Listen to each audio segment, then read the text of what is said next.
Saya mengundang saudara-saudara sekalian untuk turut bersama saya masuk dalam perjalanan keseharian untuk pembentukan kerohanian kita, di mana kita akan praktek solitude, silence, stillness, and scripture reading. Dan satu hari per minggu kita dedicate untuk bersama Tuhan. Dengan itu kita membangun ritme hidup yang baru. Hai, apa kabar semua? Ibu Triani, Ibu Jane, thank you so much. Sorong sudah menanti juga Banyuwangi.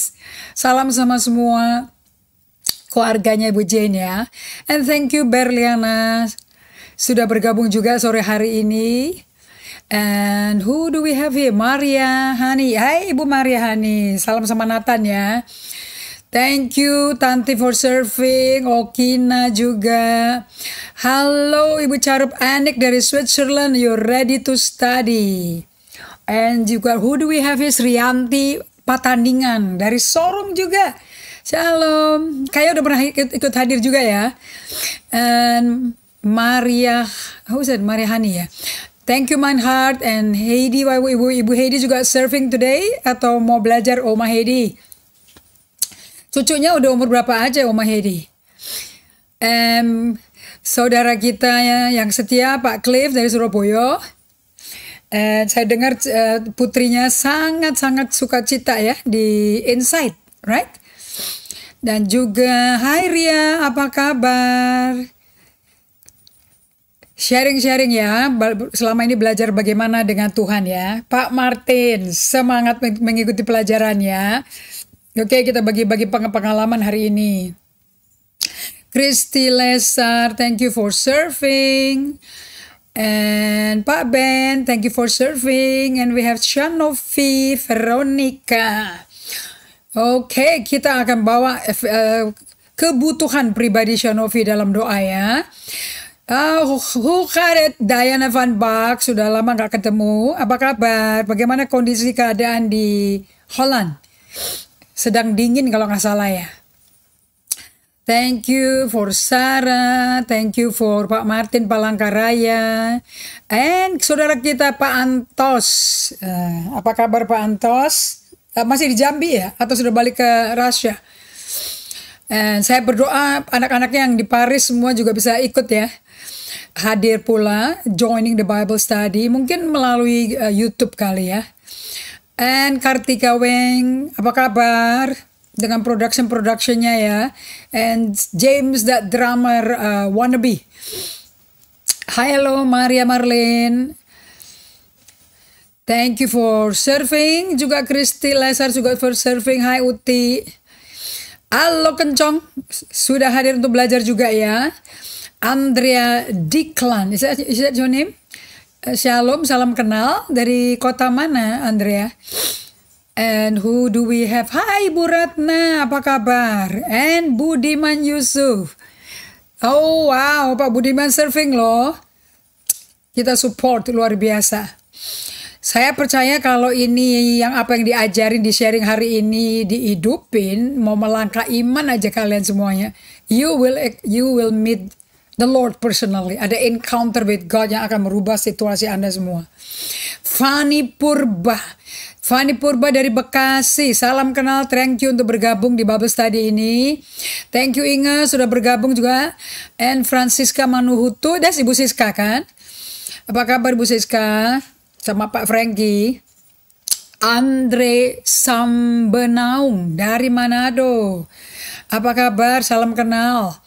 Juga Eric Eckel dari Minnesota, USA. Nice meeting you, Eric. Thank you. I think this is your first time joining us in our Bible study time. We're from Jakarta live streaming today. Halo Ibu Livong. Saya sangat bersyukur Tuhan kasih hati yang baru ke Ibu Livong. So hati yang baru itu lagi haus sama susu yang murni dan sejati ya, itu firman Tuhan, dan Anda akan mengecap kebaikan Tuhan untuk setiap firman yang diperkatakan, didengar, diterima dengan segenap hati, dengan hati yang lemah lembut ke dalam hati yang baru itu. Halo Ibu Rina, Sekarang Ibu Rina aktif ya. Banyak loh baby rohani di sini. And we have Ibu Maya and Ripka Menik. Ripka Menik on fire for Jesus. Ripka Menik dari mana ya? Lupa saya. Dan sore Pak Antos. Pak Antos masih di Jambi atau sudah balik ke tempat kerjanya di Rasya? Hai Linda, bagaimana dengan kondisi kamu pribadi? Masih di Bajo apa sudah kebuka kembali Pulau Komodonya? Dan wah, Ibu Livong banyak yang perlu disapa ini Ibu Livongnya. Ibu Ruri, Tisyana, selamat sore juga. And Maria Sunardi, Shalom, good to hear from you again. Bagaimana kondisi Melbourne? Kalau nggak salah Australia juga lockdown lagi ya. Thank you. Bakso gepeng. Ibu siapa ya? Ibu Cikarang ya, lupa aku. Yang sekali-kali aku mau beli bakso gepengnya deh. Ibu Evi ya kalau nggak salah ya. Namanya dari Cikarang ya. Thank you loh setia mengikuti pelajaran ini. And Tante Farhan, thank you for serving. Elizabeth Salaka dari Papua Timika maaf. Thank you so much. And we have Danje Malvina dari Jayapura. Salam kenal, salam bergabung di Bible Study kami. Kristi Lesar. Hai Patmini. Oke, kita lanjutin ya yang apa yang kamu dapat di Bible Study kemarin. And who do we have here? Rudy Handoko dari Ambarawa. Presensi hadir. What do you mean? Dari Ambarawa Pak Rudy Handoko, salam kenal. Thank you untuk bergabung di pelajaran Alkitab supaya Anda bisa di musim sulit ini mengalami Tuhan secara pribadi ya. Dan selamat sore juga Ibu Judith Manalu. Senang sekali saya bisa melihat Anda hadir terus juga di Fellowship Night ya kemarin ya. And Fair Dormantai. How do I pronounce your name, Fair? You're from Philippines. Oh, where about in Philippines? Manila or Cebu Island? Nice to get to know you, and hope you can understand Indonesian. Are you Indonesian or are you Filipina? Okay, and we have Osdinar Huta Barat dari Medan, Horaska. And who do we have here? Ibu Esther, thank you for serving. Winarti Jayanto, halo, sedang menonton ya. Oke, kita semua akan mulai. Let's start the Bible study today, okay? Let's pray and invite the Lord Jesus to be with us, ya. Juga dari Hong Kong. Thank you, let's pray. Bapa kami yang terkasih, Bapa kami yang mulia. Thank you for being a good Father. Thank you for being so patient with us and never quit on us. Terima kasih kau sudah setia dengan kami dan tidak ada satupun bagian dari pribadimu, karaktermu yang mau berpisah dengan kami. You love us so much because you are love. Berhembuslah Roh Kudus pada setiap kami yang hadir, baik yang dari Filipina maupun yang dari Minnesota, baik melalui dari Phoenix, Arizona, Hong Kong, dari Switzerland, dari Holland, dari Jayapura, Timika, dari Sorong, dari Banyuwangi. Lord, speak to all of us. Dari Manado, dari Sumatera, dari Medan, dari Aceh, dari seluruh Jakarta, Bekasi. Breathe upon all of us, Lord, and speak to us, I pray in Jesus' name. Thank you Lord, kami berikan hormat, pujian, kemuliaan hanya bagimu dalam nama Yesus Kristus. Amin. Okay, saudara-saudara semuanya, thank you so much. Oh, you from Luzon, near Manila. Okay, thank you so much. Well, I try to speak bilingual so you all can follow me the best way I know how. Okay, and also we have somebody from Biak. Oh, wow. Kita seluruh Papua Barat bisa kita cover ya. Today we are talking about how actually we become the great lover of Jesus, the great lover of God. Karena tujuan daripada pembelajaran ini adalah di musim, in the midst of our lockdown situation. I don't know what happened in Manila. Are you also having a lockdown? I don't know what happened in Switzerland, in Hong Kong. Kalian bisa share ya bagaimana pengalaman Anda selama lockdown ini. Because during this time that we are being physically locked down, but spiritually our inner man, manusia batin kita, is actually being developed. Okay, saya mau quote from 2 Corinthians 4 dari 2 Korintus 4 ayat yang ke-16 sampai ayat yang ke-18. I really like this scripture. Because it align what is to focus on during this difficult time. Karena ini adalah masa di mana kita akan menyelaraskan fokus perhatian hati pikiran kita mau kemana hari ini. We've been like 20 months being at home, especially at my age. I have to be well preserved because at our age, when you are above 50, Anda mesti lebih hati-hati because in the previous version of the virus COVID-19 itu sangat-sangat pasien yang betul-betul terdampaki sampai banyak yang meninggal tuh di atas 50 tahun. So I'm well preserved by my team who love me so much. And now dengan Delta and Lambda is coming out, we have to be more careful. But then ini waktu yang bisa berkata, yang bisa membuat kita mengalami apa yang Tuhan katakan from ESV.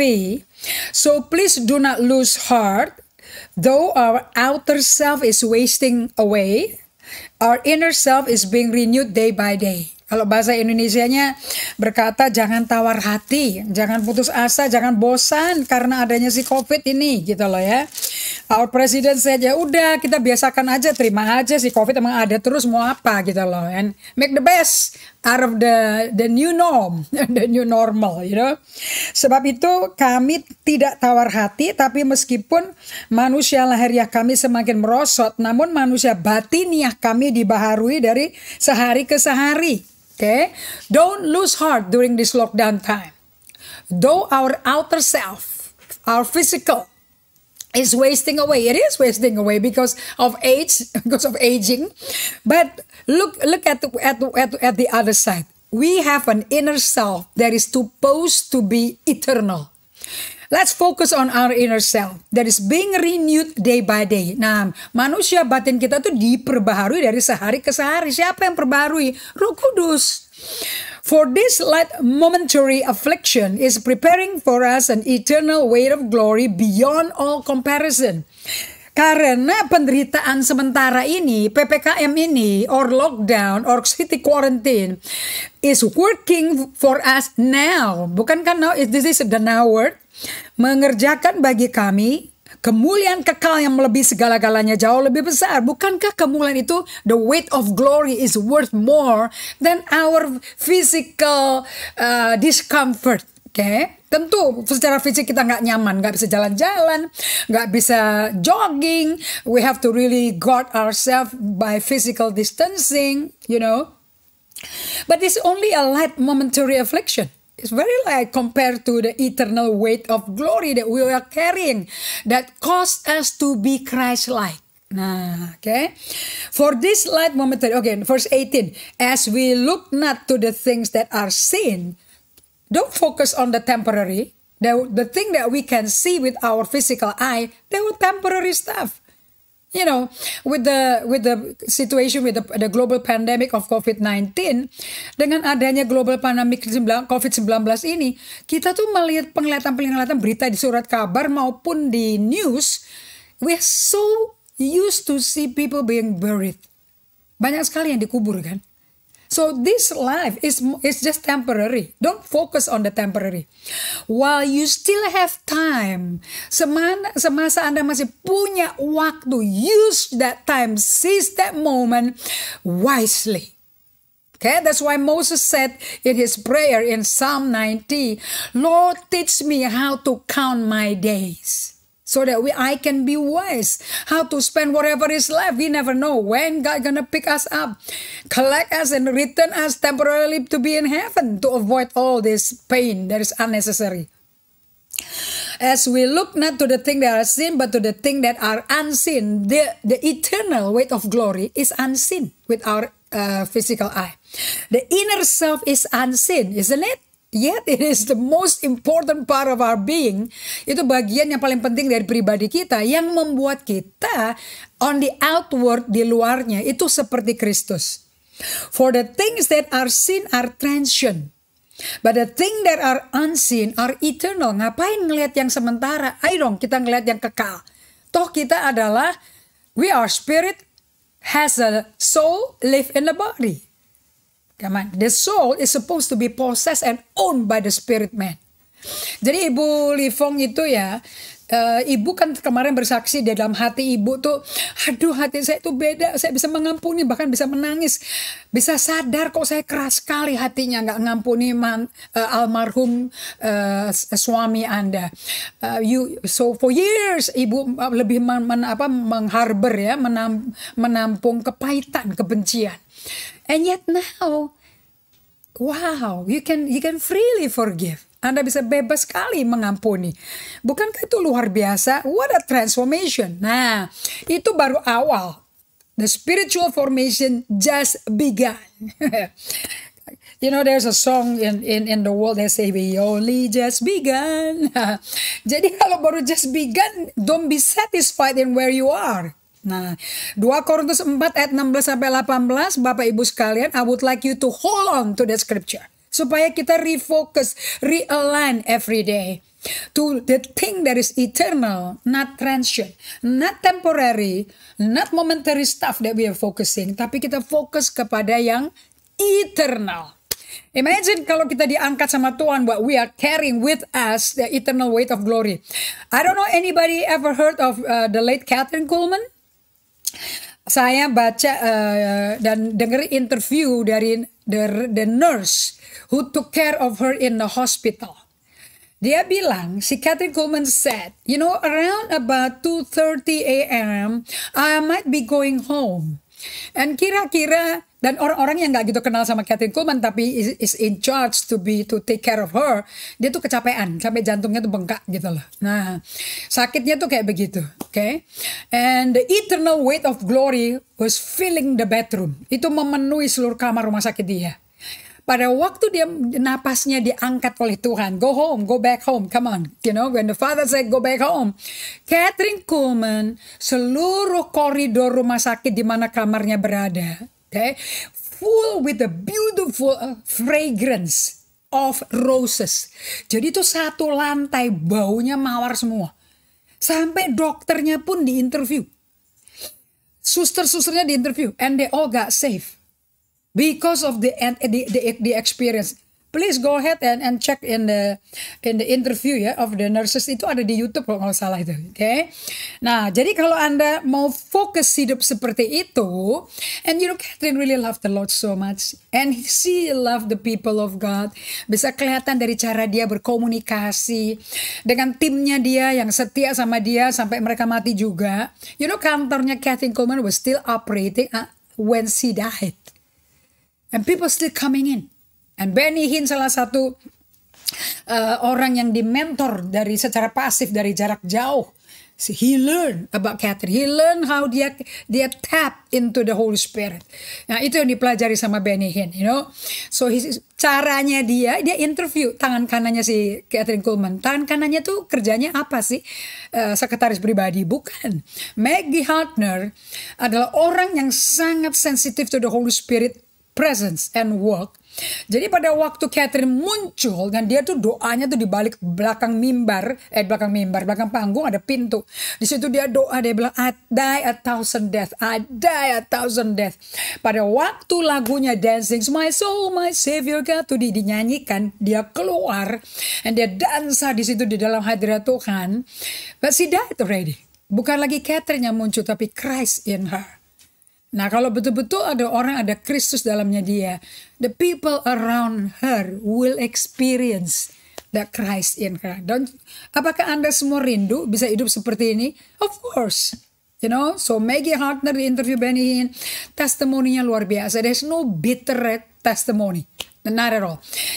Kesaksian yang sangat membuat orang itu paling geger otak cuman sebelum dia menjadi penginjilan dengan tanda-tanda kesembuhan ilahi. Before that, when she was still young, just got saved. Nah, dia melakukan, he commit being a young girl and nobody mentor her. She fell in love dengan a preacher. Preachernya juga gak bisa kontrol, left his wife and his kid, and they were in a wrong relationship. Tapi namanya salah ya salah. Mungkin waktu jatuh cinta dibilangin gak mau, tapi akhirnya Tuhan berurusan dengan dia sendiri. And she walk into the dead end street, ya, di jalan buntu. She walk back membuat keputusan yang berat sekali. Tapi ini kan pengalaman itu, jangan dihakimi. And then yang penting tuh, saya pegang ya apa Lester Sumrall. I think if you are from Philippines, you know Lester Sumrall ministry because he's really spending a lot of time in the Philippines. He learned about casting the demon in the Philippines. Now, Lester Sumrall said like this, it's not how you begin that matters, it's how you end the race that matters. Kathryn Kuhlman finished well. So dia end the race very well. Awalnya berantakan dia. Fell in love with the wrong guy, but she decided, karena rohnya nggak sejahtera terus. She decided to divorce him, and itu dia keputusan sendiri sama Tuhan tuh. And she walked into that dead end street and said, I die to myself, and I live for Jesus. And waktu itu dibuat keputusan, dia pamitan sama pacarnya itu, dia langsung hop into the train, masuk ke kabin kereta api, langsung dia tidak nengok lagi ke sebelah kanan. You read the book by Jamie Buckingham. Dia nggak nengok lagi ke laki-laki itu. Jesus is in front of her. She followed Jesus fully. The cross before her, the world behind her. Nah, itu komitmen yang dibikin Kathryn. Look at when she make that decision. Dia tinggalkan kenikmatan dan kenyamanan palsu semu dari dunia. Tapi memang nikmat untuk sementara itu. And dia lihat ke depan yang gak kelihatan. There is not sin. Okay? And look, the eternal weight of glory was upon Kathryn Kuhlman. Seluruh dunia. Pelayanan-pelayanan yang sangat gender based ya. Kayak Full Gospel Businessman waktu itu masih di bawah pendirinya. Demos Sakarian. Who doesn't invite women in the meeting? But because of Kathryn miraculous ministry, Kathryn pendeta perempuan pertama masuk ke pelayanan yang congregation-nya laki semua. So now she broke through all the wall that people make. And all the men, many men got healed. Kenapa kok gara-gara gender nggak boleh ikut campur dan bisa membuat kesembuhan yang dibutuhkan pria-pria yang hadir nggak dialami. So from there on, Kathryn is for everybody. Sampai matinya loh, kamar tidurnya, seluruh lantai itu full of aroma. Don't we all want to be like that? Karena gak kepingin jadi Kristen seperti itu. That is impacting the love of God to other people. Jadi susternya yang merawat dia, yang mencabut akhirnya semua alat-alat pertolongan, pernapasan segala macam. She basically said, I'm ready to go home. My daddy is inviting me, you know. So it's just amazing, you know. And then itu susternya lahir baru, ngalami Tuhan. Biarlah hidup kita itu menjadi bejana untuk membawa Yesus kepada orang lain. Many people need the presence of God, and the presence of God is love, adalah kasih. Oke, so kita lihat di PowerPoint yang saya bikin di sini. Bagaimana sih Yesus Kristus itu mengasihi Allah Bapaknya? Do you know that for us untuk bisa mencintai Tuhan, it doesn't begin with us. Itu mulainya dari Allah. All the time. Jangan coba-coba jadi Kristen pakai kekuatan sendiri. Itu nanti Anda seperti Yohanes 9, Yesus berkata, kalau ada orang masuk, dan Yohanes 10 ya, kalau ada orang masuk ke kandang domba, sebelum dia datang, itu pencuri loh. Itu nggak legal tuh gembalanya. Everybody coming has to come from the door. I am the door. Dia bilang, aku pintunya. Not just the way loh. He is the door. Oke, Anda meditate Yohanes 9 dan Yohanes 10. Dan setiap gembala itu mengenal dombanya by name. Makanya kalau Anda ketemu Yesus berjumpa muka ke muka dengan Rasul Paulus, namanya siapa sebelumnya? Saulus. Yang dipanggil kan Saulus. Kenapa kau menganiaya aku? Dia nggak pernah panggil, hey you. Nggak pernah gitu loh. Saya aja dipanggil Ineke. Itu nama saya di kandungan mami saya. Look at Maria Magdalena. Maria Magdalena. Waktu dia perempuan pertama bertemu dengan Yesus di kuburan. Siapa? Maria Magdalena kan. And siapa? Bagaimana Maria itu mengenal itu Yesus bukan tukang kebun, penjaga kebun, kuburannya Yusuf Arimatea. Bukan waktu dia dipanggil ibu. Kau cari siapa? Tapi pada waktu dia bilang Mary. Oh, Raboni, langsung dia mau peluk. Tapi Yesus berkata jangan dulu dipegang. Karena aku belum ke bapakku mempersembahkan korban darahnya. Nah nanti dia balik lagi baru bisa disentuh. Bahkan dia minta dimasukin jarinya ke sampingnya, ke lambungnya. Bukan oleh Thomas yang gak percaya. Because the blood has been offered. Untuk mendamaikan orang berdosa dengan Allah Bapaknya. Melalui Yesus kita mendapat penebusan itu. Amin. Nah waktu Yesus di bumi, Anda mesti pelajari. Satu hal yang saya pelajari di musim pandemi ini semakin clear ya. And I learned this for the past 6 years. Melalui kehidupan yang diajarin oleh Peter Scazzero dan istrinya Gary Scazzero. Okay? Jangan di musim ini you quit on the wrong thing. Jangan nyerah kepada hal yang salah. Okay. Nyerah kepada hal yang salah tuh apa? Ya, karena nyerah untuk hidup percaya sama Tuhan. Lah itu jangan, justru semakin dekat datang ke Tuhan kan itu kan akan membawa eternal weight of glory seperti Kathryn Kuhlman nanti hidupnya, right? Nah, Anda jangan nyerah sama perkawinanmu. Di tengah-tengah PPKM ini, di tengah-tengah in the midst of this lockdown, never quit on your spouse, never quit on your children, never quit on your marriage. That's a wrong quitter.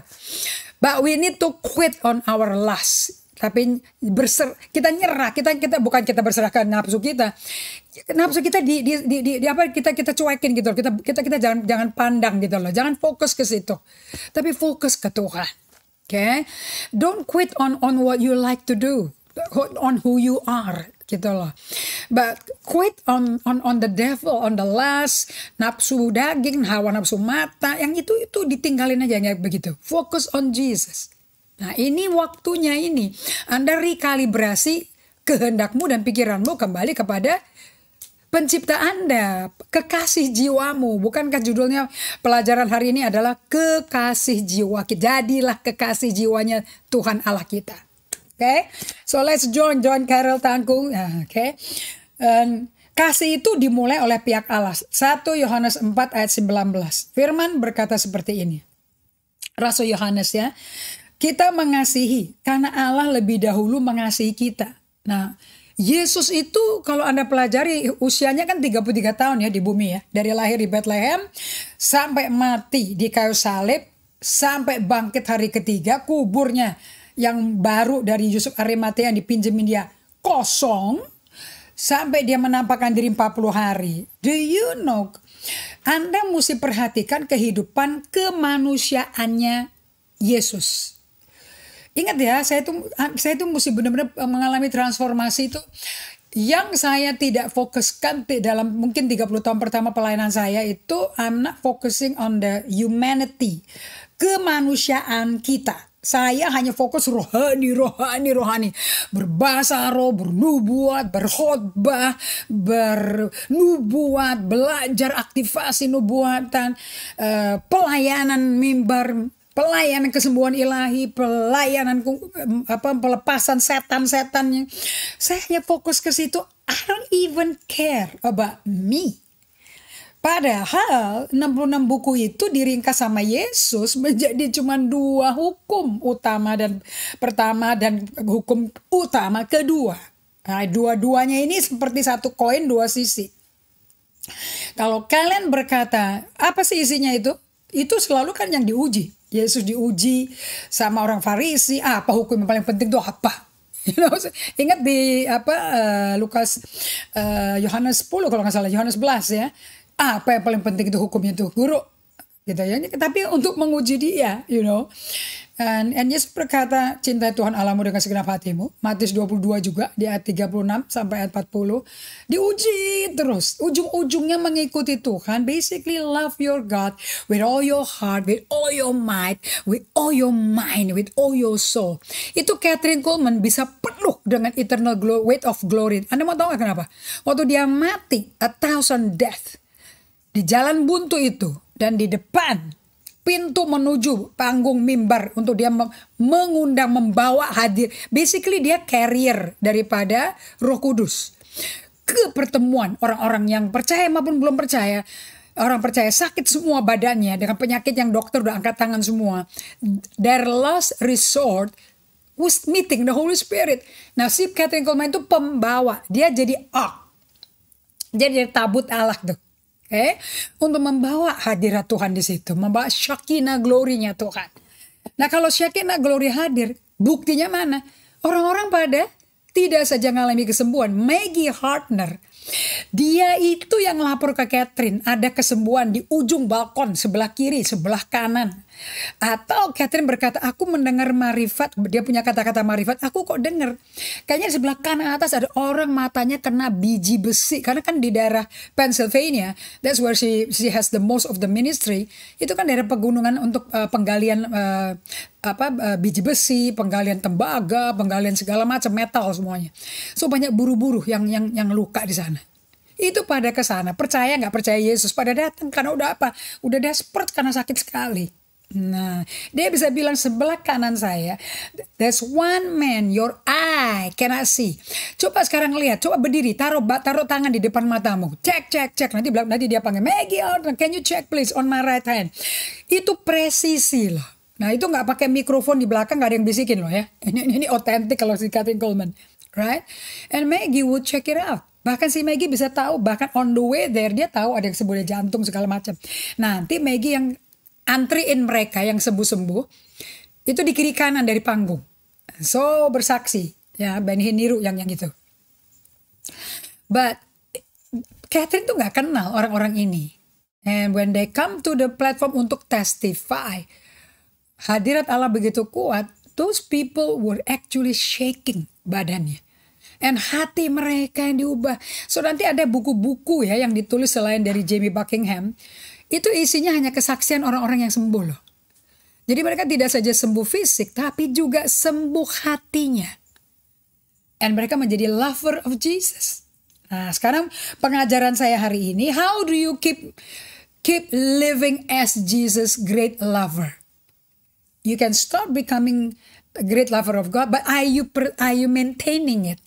Nah, ini kan that's the correction and the rebuke that Jesus gave to the 7 churches, right? Satu gereja Ephesus in Revelation 2.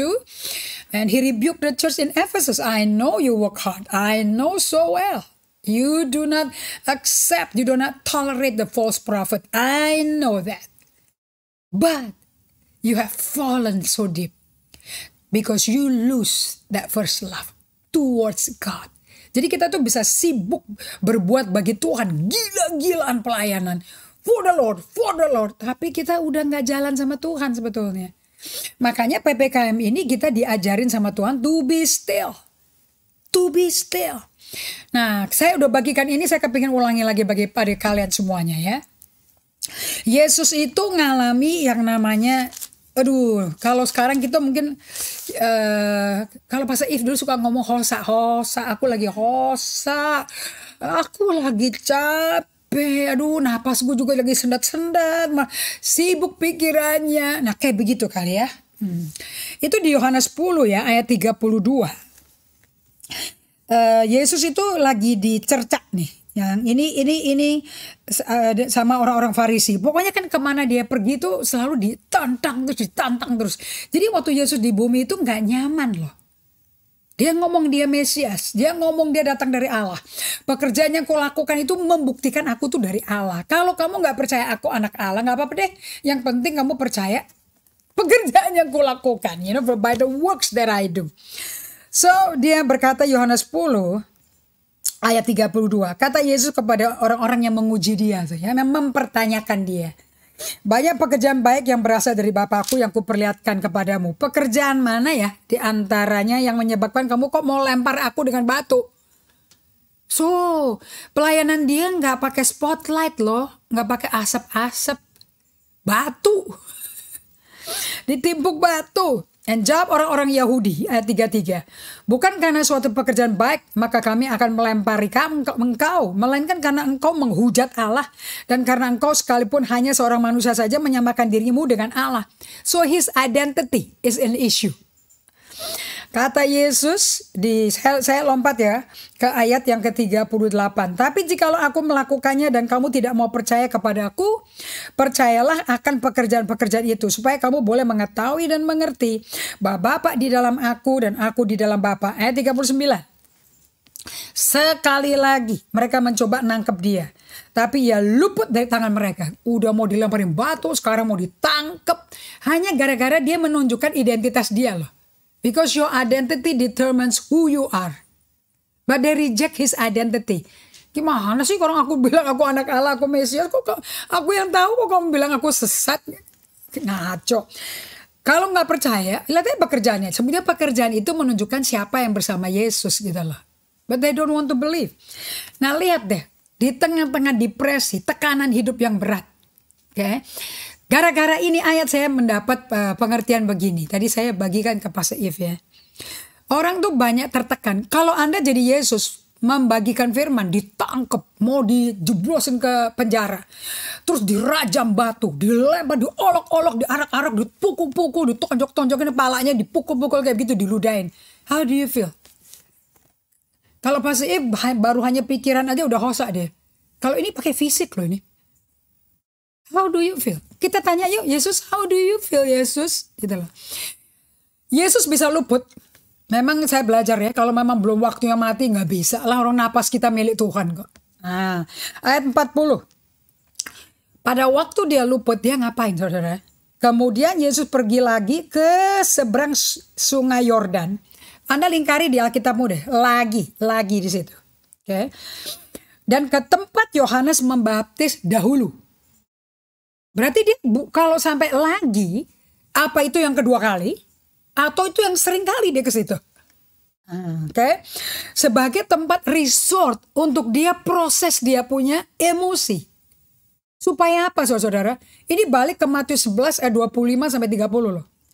Supaya, karena waktu itu di Matius 11 ayat 25 kalau Anda ingat, dia tuh habis menghardik Korasim, Betsaida dan Kapernaum, yang orangnya sombongnya nggak keruan, bahkan ya sama kayak begini menganiaya Yesus. Tapi di ayat 26, 27 Yesus bisa langsung, thank you ya Father God. Memang kok kalau bekerja itu selalu tuh, lihat nih relationship Bapak dan anak ini. You know, you always hear me. Kelar dia tuh bisa langsung dari capek langsung nembusnya ke Bapaknya. Itu ritme loh, saya perhatikan. Dari menembus ke Bapaknya, terus dia bisa kembali ngomong ke murid-muridnya yang bersama dia. And dikatakan di Message Bible, especially the Message Bible. And he spoke to his disciples with tenderness, tenderly. Jadi habis marah sama 3 kota, nembus ke Bapaknya, hubungan Bapaknya kembali lembut. Jadi dia punya kesel sama 3 kota yang dia hardik. Itu emosinya itu nggak bocor ke muridnya loh. Kalau saya mungkin masih bocor-bocor. Bahkan muridnya punya kena marah sekalian sama saya. You know. That's how I know me. And compare dengan Yesus. Udah sebel, udah capek ini pelayanan 3 kota. Ditimpukin batu. Terus pengikut saya, tim saya ngekok-ngekok. Kena sekalian deh gitu. Ngerti ya? Anda yang pernah jadi tim, ampuni aku ya. Tapi kamu gak ke tim kan. Tapi tim kan jadi lembut kau. Anyway. Yesus itu saya sekarang udah belajar. Gara-gara saya belajar, Anda tidak bisa rohaninya dewasa tanpa kesehatan emosi. Nah kalau sampai tim saya kena bocor emosi, kena semprot sama saya sekalian. Sampai semua orang ditanya ya waktu perkumpulan, semua Bible study, peserta yang ikut Zoom meeting kemarin ya, lebih kenal, lebih dekat tuh sama timnya kami, BTS kami. Dan Anda ditanya kan, kalau Pastor Evelyn itu gembala gitu, lembut gitu ya. Kalau Pak Ibu Hendri tegas, galak gitu loh. Nah, mungkin karena Pastor bisa hosa kali ya. Gitu loh. Kalau aku kan hosanya tuh wah, gitu loh ya. Jadi kena samber semua gitu loh, kayak api gitu loh. Saya belajar dalam 6 tahun ini melalui Peter Scazzero. Actually, di ayat 40, Yesus itu pergi berdiam. Dia solitude place. Itu ke Sungai Yordan tuh ke tempat solitude. To be alone, to be still with God. Dia tinggal di situ sendirian. There is a time that you need to be alone loh. Ya. Ayat 41. Saya belajar ya, ini KBBI ya. Di tengah-tengah gangguan, saudara-saudara, Anda tuh mesti bisa otot emosi itu kalem, you know. Itu Anda mesti pakai solitude, silence, and stillness ya, and scripture reading, Lectio Divina. Kata dan, di ayat 41 ada kata dan. Kata dan itu ternyata 2 topik berbeda yang disambung. Yesus lagi menyendiri, memproses emosinya ke Bapaknya. Karena di Sungai Yordan, kenapa kok dia balik lagi ke situ? Waktu tempat Yohanes Pembaptis dibaptis. Karena dia ingat betapa Bapaknya sayang sama dia, bahkan mendeklarasi, membuat afirmasi yang anak butuh. Ini loh anakku, kepada aku berkenan. Dia ingat lagi betapa dia dicintai. So dia pergi ke tempat, karena dia di bumi, bapaknya kan di surga. Dia ingat-ingat lagi bagaimana dia sayang. Itu menjadi fokus dia lagi, rekalibrasi pikirannya, realign back to the Father. How much the Father love him. He's focusing on the Father. Sampai ancaman-ancaman di dunia, batu-batu yang berterbangan kayak meteor ke arah dia, caci maki yang masuk ke pikiran dia, itu panah-panah api setan tidak masuk ke pikiran dia. Dengarnya baik-baik ya. Yang bisa neken kita dengan tangan yang kuat cuma Yesus. 1 Petrus 5 ayat 6. Coba kalau dikeluarin ayatnya bisa menolong kalian ya. Rendahkan dirimu di bawah tangan Tuhan yang kuat. Only God's hand can press you to be still and silent. Di tengah-tengah kebingungan, kekacauan, tekanan berat. Setan kasih tekanan kalau Anda entertain your thought. Karena si setan selalu kelemparin panah-panah apinya ke pikiranmu. All the negative thought. Kayak Hawa. The lust of the flesh, the lust of the eyes, the pride of life. 1 Yohanes 2 ayat 16-17. Itu caranya setan bekerja di kita. Sampai kita bisa tertekan loh. Nobody likes me, nobody wants me.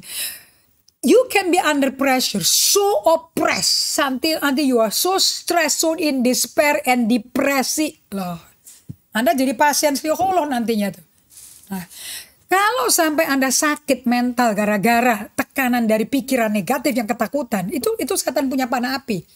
Look, listen to me. Anda ngomong, 1 Petrus 5 ayat 6 berkata, humble yourself under the mighty hand of God. The only pressure that is healthy, that is good for you, is the pressure of the powerful hand of God. That will make you to be humble, lowly.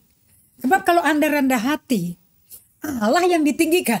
Allah bangkit terseraklah musuhnya. Oke, in your life. Kalau Anda tinggi hati, mau melawan, mau bereaksi dengan pikiran yang negatif-negatif, yang kesel-kesel kayak gitu, di entertain, dikunyah-kunyah terus, Anda akan hancur. You will end up your day sad and broken. Setiap hari adalah hari buruk bagi Anda. Tapi kalau Anda rendah dirimu, dengan tekanan tangan Tuhan, suatu hari justru Anda dipromosi. Ini exactly yang Kathryn Kuhlman hidupi. Dia salah, pakai pikiran negatif, berzina sama suami orang, kawin laginya. Salah kawin. Tapi one day Roh Kudus kan gak pernah mau ninggalin kita di kondisi di mana kita berada. He loved us too much. God loved us too much to leave us the way we are. He want us to be promoted in His image. Dia maunya kita dipromosi seperti karakter Allah. Kuncinya cuma satu, rendahkan hatimu. Kalau nggak mau rendah ya Tuhan tekan. Tapi itu tekanan yang bagus. Kalau dari setan nggak bagus hasilnya. Bahkan hubungan Anda dengan sesama musuhan loh. Nah, oke. So saya mau Anda benar-benar understand how Jesus respond to pressure dari setan. Ini kan orang-orang kesetanan semua yang di Kapernaum, Koresi dan Bethsaida. Apa? Ini entertain. Anda tertolak, depresi, buat apa? pikul beban letih lesu. Bebannya sampai Yesus berkata, come, give it to me. Kamu yang letih lesu beban berat, you heavy laden, come to me. I give you rest. Enggak, Anda akan sakit jiwa nanti. I mean, you need to learn. Kalau Anda udah ikut Yesus, Anda ikut sistem pemikiran bahasanya surga dong. Jangan ikut pemikiran bahasa dunia yang 100% notabene milik setan. So Jesus was alone, reminiscing the love of the Father. Isn't it beautiful? Dia ingat-ingat cinta mula-mula dengan bapaknya loh. Sehingga racun setan tuh nggak ketelan sama dia. Lihat ayat 41, keren sekali. Dan banyak orang datang kepadanya dan berkata, si Yohanes Pembaptis yang mempelopori pelayanannya si Yesus ini, memang tidak membuat satu tanda ajaib loh. Tapi semua yang pernah dikatakan, perkataan Yohanes itu tentang si Yesus itu benar. Jadi lebih baik Anda jadi pemerhati Yesus di Alkitab. 4 Injil tolong kalau bisa dihafalin. Sampai Roh Kudus datang mengajari Anda. Akibatnya ayat 42, banyak orang di situ percaya kepadanya. My goodness. Anda tidak perlu lihat mujizat untuk percaya Yesus. Just believing every word of prophecy. Karena setiap perkataan nubuat, Rasul Petrus katakan, itu dari Roh Kudus. Kamu gak boleh tafsirin sendiri pakai intelekmu. Jangan. Otak kita kiri kanan seindah-indahnya the beautiful brain we have. Tapi itu dibentuk di dalam sistem kerajaan kegelapan. Efesus 2 ayat 1-8. Anda mesti pelajari itu. Paulus berkata, dulu aku juga begitu hidupnya. Tapi karena kasih setia dan rahmatnya kita diampuni, ditebus. Dan kita dipindahkan dari gelap ke terang. Diselamatkan by grace through faith. Kita diselamatkan karena kasih karunia melalui iman. Itu bukan pekerjaan manusia, tapi anugerah Allah. Nah, bagian yang cepat kita mesti ubah adalah hukum Allah ada di hati yang baru loh. Roh Kudus tinggal di situ. Tapi jiwa kita belum baru. Makanya jiwa kita perlu masuk ke a journey of the soul led by the Spirit. Nah, ini yang Yesus lakukan Yohanes 10:40. When he remind himself of the love of the Father, kasihnya Bapaknya di tepi sungai Yordan tempat dia dibaptis sama Yohanes. Dia ingat-ingat sendirian. Di tengah pressure dia malah sendirian, bukan nonton film, bukan nonton Netflix, tapi dia berdiam sama Bapaknya. Lihat akibatnya. Itu keselamatan begitu banyak orang lahir baru semua. Mending 1 orang. Banyak banget yang lahir baru. Ayat 42. Dan banyak orang di situ percaya kepadanya. That's salvation. Isn't it? So Bill Gaultier. Ini pesannya Bill. Ini buat para hamba Tuhan yang sibuk. Seperti Nora Jones ya. Dia ngomong seperti ini. You know. Dia dipilih sama Facebook owner. Untuk menjadi penginjil di Facebook. You know. It's amazing. Bill Gaultier berkata seperti ini. Terutama kita yang sibuk berbuat bagi Tuhan. We need to keep going back to our first love. Kita perlu loh selalu kembali ke cinta mula-mula. To wash away the judgment. Untuk hapusin semua diadili, dianiaya, diancam, dikritik, digosipin, dan shame that threaten us. Sebagai hamba Tuhan karena Injil yang benar, Anda pasti ngalami aniaya. Untuk hapuskan, nyuci, bersih. Semua pikiran yang terancam, yang dihakimi, dijelekin. And the shame yang mengancam jiwa kita. Itu baru bisa dibersihin dari kita. Supaya kita gak trauma ya. Itu kalau Anda itu kembali ke cinta mula-mula. We need to strengthen our core identity. Kuatkanlah identitas jati dirimu yang kunci, yang utama itu. Karena kamu adalah, Roma 8 katakan, co-heirs with Christ Jesus. Kita semua ini adalah pewaris bersama Kristus. So kalau Yesus Kristus itu nongkrong di sungai Yordan, so are we. Just to reminisce dia punya first love. Dia mau ignite that first love again by remembering. Buku Mazmur itu kan gitu caranya si Daud kalau doa. Unek-uneknya dikeluarin ke Tuhan. Marahnya, keselnya. Biarin tuh para musuh tuh ya. Biar masuk mereka ke dalam lubang sumur yang mereka gali buat saya. Biar mereka sendiri masuk Tuhan. Dia keluarin emosinya. Only with God alone. Enggak masuk KKR. Enggak masuk persekutuan doa. Alone with the Father. Anda perlu alone with the Father. Di bawah kolong langit ini ada waktu sendirian sama Tuhan, ada waktu kita berkomunitas. You cannot be always rame-rame sama orang. Kayak Yesus di Sungai Yordan, He's alone.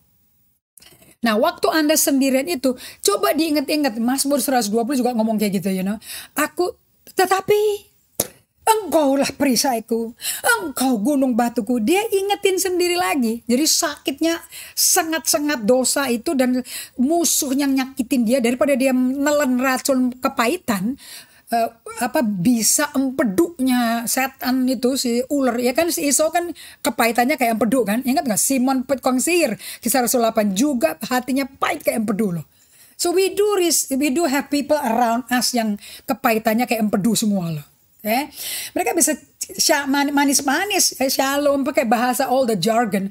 But hati mereka yang perlu Anda kenal. Hatinya kotor nggak? Kayak empedu nggak gitu loh? Kayak bisa ular nggak gitu loh? Bahkan kayak empedu ular nggak gitu loh? Nah, kalau Anda seperti empedu hatinya, so what? Anda ngalami, so Anda nggak ngerti, nggak apa-apa. Ikutin cara Yesus. Anda itu diundang jadi pengikut Yesus loh. Bukan pengikut saya. Saya juga lagi belajar ngikut Yesus. Dan aku melakukan solitary, selalu beri waktu untuk sendiri sama Tuhan. Duduk sendiri aja, be with God. Gak usah diumumkan, gak perlu pakai kamar-kamar doa ya. And lihat jiwamu didengerin. Untuk sendirian supaya Anda dengerin perasaanmu, emosimu lagi rasa apa. Sedih, marah, ngamuk, kesel, jangan disemprot ke orang lain. Just keep it, just listen and bring it to the Father. Yesus selalu begitu ritmenya. Sering per hari itu 6-7 kali. Oke, itu the key, the secret of the kuatnya manusia jiwanya si Yesus. Oke. Supaya kita kuatkan kembali. Kayak di kitab Raja-Raja dikatakan bahwa Rasul Samuel 30 kalau nggak salah, David strengthened himself in the Lord. Daud itu menguatkan dirinya di dalam Tuhan waktu dia pulang dari perang. Dia di Siklak, itu di perkampungan orang Palestina tuh. Karena si Saul gila sih mau bunuh dia. Jadi sampai musuhnya orang Israel menjadi tempat perlindungannya Daud. Isn't it benar-benar dilematik kan ya? I mean ironik benar-benar loh. And then dia ikut berperang. Tentaranya Israel juga ikut berperang, di bawah dia jenderalnya. Ya ampun kelar perang. Kampungnya dia, kemahnya dia kosong, melompong, dirampok. Istri anak juga hilang. Wih, tahu nggak tentaranya dia ngapain? Orang-orang yang bertumbuh dewasa sama Daud. Yang ngelihat di Gua Adulam, Daud itu dari ditolak Raja Israel. Itu identitas dites habis-habisan loh. Ditolak, dianiaya, nggak disukai bapaknya sendiri atau kakaknya. My goodness, dia punya karakter Allah. Sampai dia ubah loh. Orang-orang yang banyak utang, yang hidupnya khawatir melulu, yang cemas melulu, nggak percaya melulu, depresi. Itu pasukan Bodreks tuh awalnya seperti itu loh. Tentara dia berubah jadi 600 orang-orang raksasa yang berperang dengan luar biasa gara-gara lihat karakter Daud.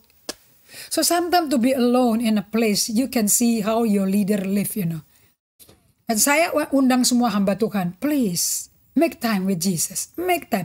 Go back to the first love. Balik deh ke cinta mula-mula. Karena apa?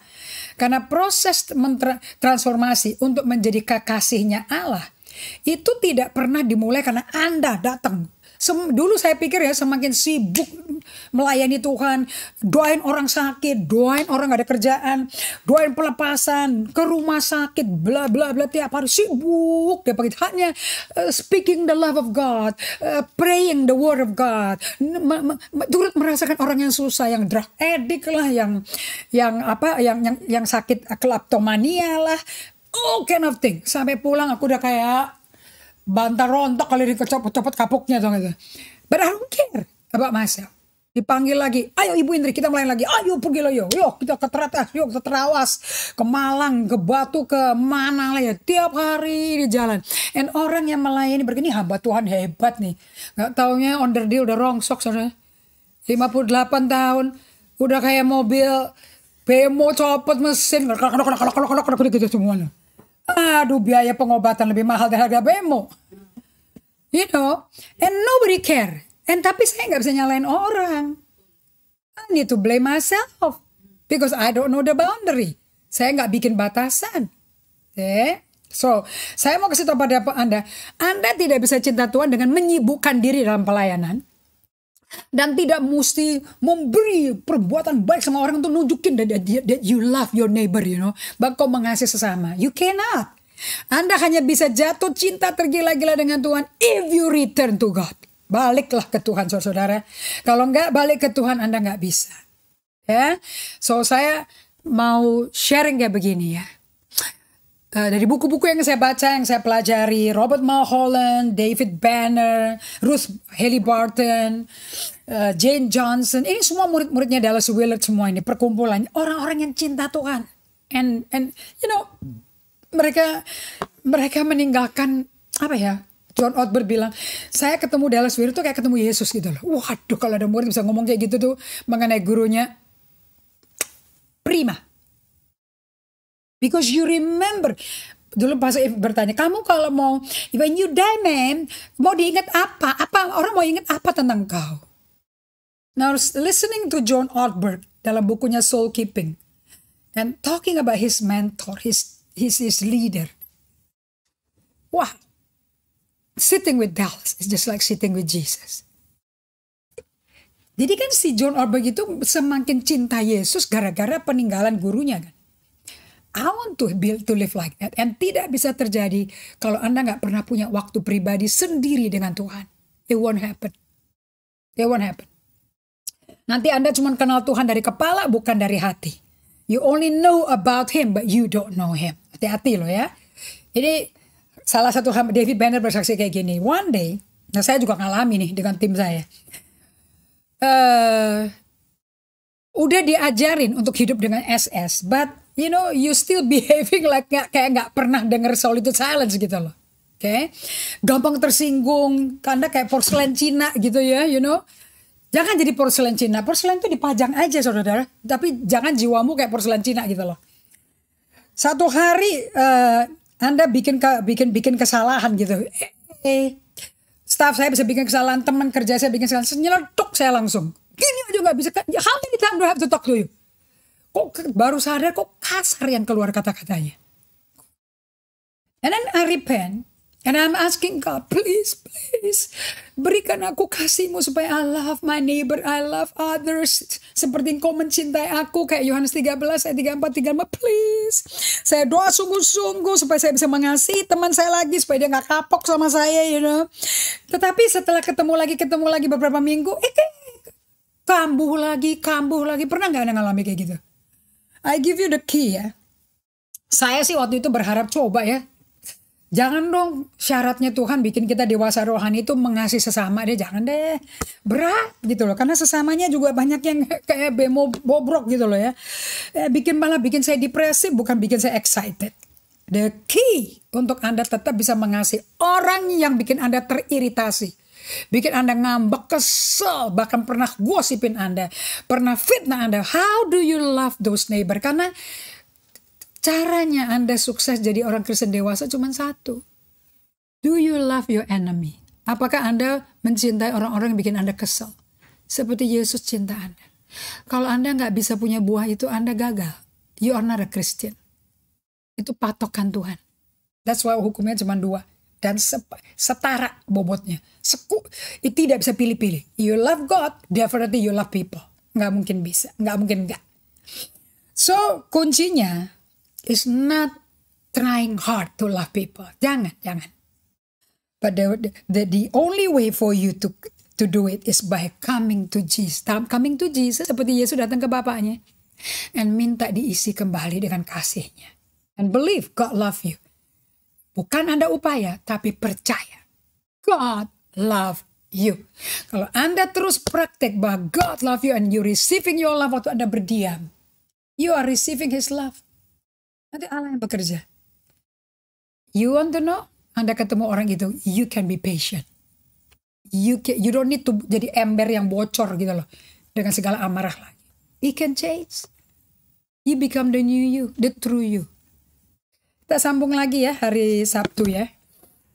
Supaya di musim PPKM level 4 yang ketiga ini Anda jangan depresi, justru tambah mengasihi sesama. Saya mau dengar kesaksian-kesaksian Anda di komen or in our inbox, and our team will be so blessed, our BTS team. Karena mereka juga kerja setengah mati nih bersama saya. At least mereka dapat upahnya lah, ya, kesaksian hidup Anda. Correct? Kita doa ya. Wonderful Father, ini semua anak-anakmu, kami semua anak. You love us tanpa syarat, tak terbatas, tak berkesudahan. Itu udah beratus kali kau katakan, Daud pun katakan. Dan biar kami bisa tidak quit on our brothers and sisters, tidak nyerah kepada saudara-saudari kami. Because you never quit on us. Makanya kami tetap bisa menjadi saluran kasih Allah kepada saudara kita. Dan we will mature. Terima kasih, kami berikan hormat kemuliaan hanya bagimu dalam nama Yesus. Amin. Thank you everybody. Saya akan baca semua pesan-pesan yang luar biasa. Banyak stiker ya hari ini, gede-gede stikernya. Thank you Ibu Nur dari Balikpapan. Thank you untuk Carup Anik, Tias Mining Wulan. Dari mana ya Ibu Tias Mining Wulan? Thank you semuanya. And Ibu Jane, thank you so much. We meet again hari Sabtu dengan pengajaran sambungan ini. God bless you.